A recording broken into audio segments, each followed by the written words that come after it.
Gladiator, c'est 2h35 de péplum exceptionnel, 5 Oscars, 450 millions de dollars de recettes à travers le monde, 5 millions d'entrées en France, mais aussi quelques gaffes, erreurs de montage et faux raccords. Tout de suite l'analyse d'après-projection, en compagnie de Michel, le spécialiste technique de l'émission. Exactement Michel, une perche dans le plan, une faute de raccord, rien ne m'échappe. Alors tout de suite, première erreur Michel. On commence par du très très lourd. Alors au lendemain de la bataille, Maximus apporte du picotin à son cheval, et là, sous l'encolure de la bête, qu'est-ce qu'on voit? Oh c'est hallucinant! Un soldat quoi. Ah vous n'avez rien vu, on repasse au ralenti, regardez!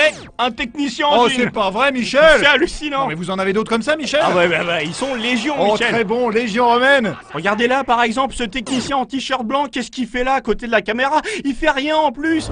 Ne vous êtes-vous pas assez divertis?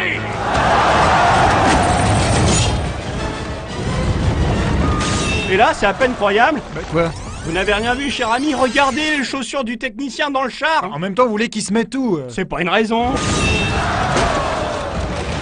Et côté matériel Michel. Ah bah les images parlent d'elles-mêmes, hein. Regardez cette bonbonne de gaz dans le char. Faut bien la mettre quelque part. Bah je remarque, c'est tout, hein. Comme je remarque que ce casque en fer est clairement en caoutchouc. Latex Michel. Je peux pas vous laisser dire des énormités pareilles. Michel, le caoutchouc ne bouge pas comme Ouais, le latex. bon en tout cas, latex ou caoutchouc c'est bigrement efficace. Bon, excusez-moi Michel, mais depuis tout à l'heure, vous chargez beaucoup la technique. Qu'à cela ne tienne. Les comédiens font également des boulettes. Bon, à vitesse normale, on voit rien. Mais quand on repasse la scène au ralenti...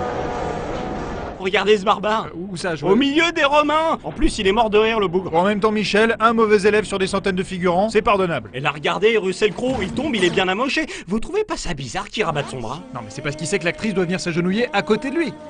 Ouais, mais à ce moment-là, il est censé être presque mort. Ah oui, Michel, mais c'est à ça qu'on reconnaît un grand acteur. Et c'est quoi là sous sa tête? Un oreiller. Je voulais y venir d'ailleurs. Ouais, enfin, fallait le voir là quand même. Oui, bah il se trouve que je l'ai vu. Et pour finir, Michel, un Russell Crowe qui nous gratifie d'un splendide doublé. C'est la star de l'équipe, Michel. Oui, une star qui arrive à faire passer son épée de la gauche à la droite. En tout cas, Jean-Michel, les spectateurs semblent apprécier le tour de Et passe-passe. c'est bien là l'essentiel. C'est déjà la fin de cette émission. Merci Michel. Merci Michel. Et on se retrouve la semaine prochaine pour parler d'un autre film. Oh, j'ai du lourd. Du très très lourd.